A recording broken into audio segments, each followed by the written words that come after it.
ಗಾಳಿಬೀಡು ಕಡಮಕಲ್ಲು ರಸ್ತೆ ಅಭಿವೃದ್ಧಿಗೆ ಕೊಡಗು ವನ್ಯಜೀವಿ ಸಂರಕ್ಷಣಾ ಸಂಘ ವಿರೋಧ ವ್ಯಕ್ತಪಡಿಸಿರುವುದು ಖಂಡನೀಯ ಎಂದಿರುವ ಡಿಸಿಸಿ ಸದಸ್ಯ ಐಲಪಂಡ ಪುಷ್ಪ ಪೂಣಚ್ಚ, ಡೋಂಗಿ ಪರಿಸರವಾದಿಗಳು ಇಲ್ಲಸಲ್ಲದ ಹೇಳಿಕೆ ನೀಡುವುದನ್ನು ನಿಲ್ಲಿಸಲಿ ಎಂದು ಹೇಳಿದ್ದಾರೆ. ಮಡಿಕೇರಿಯಲ್ಲಿ ಸುದ್ದಿಗೋಷ್ಠಿಯಲ್ಲಿ ಮಾತನಾಡಿದ ಅವರು, ಮಡಿಕೇರಿ ತಾಲೂಕಿನ ಗಾಳಿಬೀಡುವಿನಿಂದ ಕಡಮಕಲ್ಲುವರೆಗಿನ ರಸ್ತೆ ಅಭಿವೃದ್ಧಿಯಾದರೆ ಪರಿಸರ ನಾಶವಾಗಲಿದೆ ಎಂಬ ಬೋಸ್ ಮಾದಪ್ಪ ಅವರ ಹೇಳಿಕೆ ಹಾಸ್ಯಾಸ್ಪದವಾಗಿದೆ. ಕೆಜಿ ಬೋಪಯ್ಯ ಶಾಸಕರಾಗಿದ್ದಾಗ ಈ ರಸ್ತೆ ಕಾಮಗಾರಿ ನಡೆಸಲು ಪ್ರಯತ್ನಿಸಿದ್ದರು.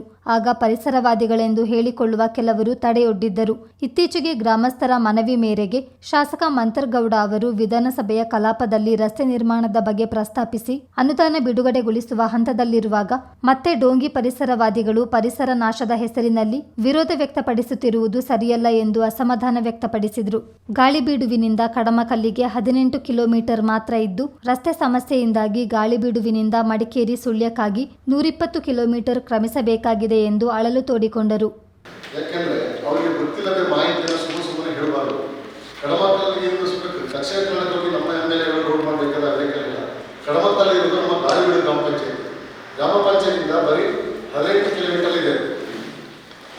ಕೆಜಿ ಬೋಪಯ್ಯನಲ್ಲಿ ಇರುವಾಗ ರೋಡ್ ಮಾಡೋವಾಗ ಆರು ಪರಿಸರಗಳು ಅಂತ ಅದನ್ನು ಒಟ್ಟಿಗೆ ಹಾಕೊಂಡು ಕೂತಿದ್ದಾರೆ. ಅವರಿಗೆ ಬರಬೇಕಾದ್ರೆ ಗ್ರಾಮ ಪಂಚಾಯತಿಯಿಂದ 120 ಕಿಲೋಮೀಟರ್ ಮಡಿಕೇರಿಗೆ, ಅಲ್ಲಿಂದ ಪುನಃ ವಾಪಸ್ಸು 8 ಕಿಲೋಮೀಟರ್ ಗಾಳಿಬೀಡು ಹೋಗಬೇಕು. ಒಂದು ಸಣ್ಣ ಪಂಚಾಯತ್ ಕೆಲಸ ಇದೆ. ಯಾವ ಥರ ತೊಂದರೆ ಆಗ್ತಿದೆ ಅಂದರೆ ಜನರಿಗೆ ಈ ಸುಮ್ಮನೆ ಪರಿಸರಗಳನ್ನು ಹೇಳ್ಕೊಂಡು ಈ ಥರ ತೊಂದರೆ ಮಾಡಬಾರ್ದು. ಈ ರೋಡ್ ಮೊದಲು ನಮ್ಮ ಜೀಪ್ ರೋಡ್ ಆಗಿತ್ತು. ಜೀಪಿಂದ ಅಲ್ಲಿ ಬರ್ತಿರೋ ಹೋಗ್ತಿದ್ರು. ಕಡಮಕಲ್ಲು ಸುಬ್ರಹ್ಮಣ್ಯ ರೋಡ್ ಬಹಳ ಚೆನ್ನಾಗಿದೆ. ಅಲ್ಲಿ ನಮಗೆ ನಮ್ಮ ಶಾಸಕರು ಹೋಗಿ ಅಲ್ಲಿ ಕೆಲಸ ಮಾಡಬೇಕು ಅಂತ ಅಗತ್ಯ ಇಲ್ಲ. ನಮಗೆ ಬೇಕಾದದ್ದು ನಮ್ಮ ಗ್ರಾಮ ಪಂಚಾಯತಿಯ ಒಂದು ವಿಲೇಜ್ ಇದೆ. ಅಲ್ಲಿ 250-300 ಕುಟುಂಬ ಇದೆ. ಎಲ್ಲ ಲೇಬರ್ಸ್ಗಳೇ. ಅವರು ಅಲ್ಲಿ ಬೆಳಿಗ್ಗೆ ಬಸ್ ಹತ್ತಿ ಬಂದು ವಾಪಸ್ ಬಸ್ ಹೋಗಲಿಕ್ಕೆ ಆಗೋದಿಲ್ಲ. ಈ ಥರ ಇರುವಾಗ ಇವರಿಗೆ ಏನು ಗೊತ್ತಿಲ್ಲದೆ ಸುಮ್ಮನೆ ಒಂದು ಏನೋ ಮೊದಲು ಅವರು ತಿಳ್ಕೊಳ್ಬೇಕು ಆ ರೋಡ್ ಏನು, ಎಲ್ಲಿಗೆ ಏನು ಅಂತೇಳಿ. ಗ್ರಾಮಸ್ಥರಿಗೆ ಒಂದು ಹೋಗುವ ರೋಡನ್ನು ತಡೆಯಲಿಲ್ಲ. ಅದಕ್ಕೆ ಅಗತ್ಯವಿರುವಂಥ ಕೆಲಸನೇ ಇಲ್ಲ ಅವರಿಗೆ. ಅವರ ಏರಿಯಾದಲ್ಲಿ ಗೋಣಿಕೊಪ್ಪ ಆ ಕಡೆ ಎಷ್ಟು ರೆಸರ್ಟ್ಗಳಿದೆ ಫಾರೆಸ್ಟ್ ಒಳಗೆ, ಅದನ್ನು ನಾವು ಸರಿ ಮಾಡಿಕೊಳ್ಳಿ. ಇಲ್ಲಿ ಬಂದು ನೋಡಿ, ನಮ್ಮದು ಹಾರಿನ ಬ್ಯಾಂಕ್ ಹೋಗ್ಬಿಟ್ಟಿಗೆ ನಮ್ಮ ಇಡೀ ಗಾಳಿಬೀಡಲ್ಲಿರುವ ಸರಿ ಮಾಡಿ ಫಾರೆಸ್ಟ್ ತಗೊಳ್ತಿದ್ದಾರೆ. ಆ ಥರ ನಾವು ಬಿಟ್ಟಿದ್ದೇವೆ ಫ್ರೀಯಾಗಿ. ಆ ರೋಡಿಗೆ ಹೋಗುವ 78 ಎಕರೆ ಜಾಗ ನಮ್ಮದೇ ತಂದದಿದೆ. ನಾವು ಅದರಲ್ಲಿ ಏನು ಬೆಳೆಸಿಲ್ಲ, ಪ್ರಾಣಿಗಳಿದ್ದಾರೆ ಅದರೊಳಗೆ. ನಾವು ಆ ಥರ ಪ್ರಾಣಿಗಳನ್ನು ಬೆಳೆಸೋದು.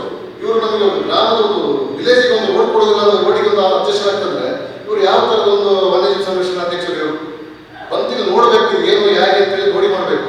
ಮತ್ತೆ ಇದನ್ನು ನಮ್ಮ ಮಂತ್ರಣ್ಣನವರಿಗೆ ಡಾಕ್ಟರ್ ಎಮ್ಮೆಲ್ಎ ಮಂತ್ರಣ್ಣನವರಿಗೆ ನಾವೇ ಎಲ್ಲ ಗ್ರಾಮಸ್ಥರಿಗೆ ಹೇಳಿ ಅಲ್ಲಿಂದ ಕಡಮಕಲ್ಲಿಗೆ ಹೋಗಿ ಫಾರೆಸ್ಟ್ ಅವರನ್ನ ಕರೆಸಿ ಅಲ್ಲಿ ಮಾತನಾಡಿ ಆಮೇಲೆ ಅವರು ಬಂದು ಸದನದಲ್ಲಿ ಪ್ರಸ್ತಾಪನೆ ಮಾಡಿದ್ದಾರೆ. ಅವರು ಪ್ರಸ್ತಾಪನೆ ಮಾಡಿ ಸಮಯ ಅಷ್ಟೇ ಇವರು ಕೊಟ್ಟದ್ದು ನೆನ್ನೆ ಮಾಡಿದ್ರು. ಇದ್ರಲ್ಲಿ ಬೇಕು ಅಂತ ತಾನೇ ಮಾಡೋದು ಅವರು. ಇವರು ಅದೆಲ್ಲ ಸಾಹೇಬರು ಸುಮ್ಮನೆ ಬಂದಿಲ್ಲ ಅಲ್ಲಿಗೆ. ನಮ್ಮ ಗಾಳಿಬೀಡು ಗ್ರಾಮ ಪಂಚಾಯತ್ ಒಂದು ವಿಲೇಜಿಗೆ ಇರುವ ರೋಡಿಗೋಸ್ಕರ ಬಂದಿದ್ರು. ಅದು ಬರುವುದನ್ನು ಸುಳ್ಯಕ್ಕಾಗಿ ಬರಬೇಕು. 128 ಕಿಲೋಮೀಟರ್ ಆಗ್ತದೆ ಗಾಳಿಬೀಡು ತಲುಪುವಾಗ ಗ್ರಾಮಸ್ಥರು. ಯಾವ ಥರ ಬರಬೇಕು ತಾವೇ ಯೋಚನೆ ಮಾಡ್ಕೊಳ್ಳಿ. ಅದನ್ನು ಅವ್ರಿಗೆ ಯೋಚನೆ ಮಾಡಬೇಕು, ಹೇಗೆ ಬರಬೇಕು, ಹೇಗೆ ಹೋಗ್ಬೇಕು ಅಂತೇಳಿ. ಅವ್ರಿಗೆ ಯಾವುದೇ ವಿಚಾರ ಗೊತ್ತಿಲ್ಲ, ಸುಮ್ಮನೆ ರೋಡ್ ಕೊಟ್ಬಿಡ್ತಾರೆ. ಮೊದಲು ಇಂಥ ರೋಡ್ ಸರ್, ಅದು ಆಲ್ರೆಡಿ ರೋಡ್ ನಾನೇ ಚಿಕ್ಕಂದು ಹೋಗಿದ್ದೇನೆ 22 ವರ್ಷ ಮೊದಲು. ಸುದ್ದಿಗೋಷ್ಠಿಯಲ್ಲಿ ಗಾಳಿಬೀಡು ಪಂಚಾಯಿತಿ ನಿವಾಸಿಗಳಾದ ಮಧು ಚಂಗಪ್ಪ, ಚೆರಿಯಮನೆ ಮಿಥುನ್, ಎಟಿ ಬಿದ್ದಪ್ಪ ಹಾಜರಿದ್ದರು. ಚಿತ್ತಾರ ನ್ಯೂಸ್, ಮಡಿಕೇರಿ.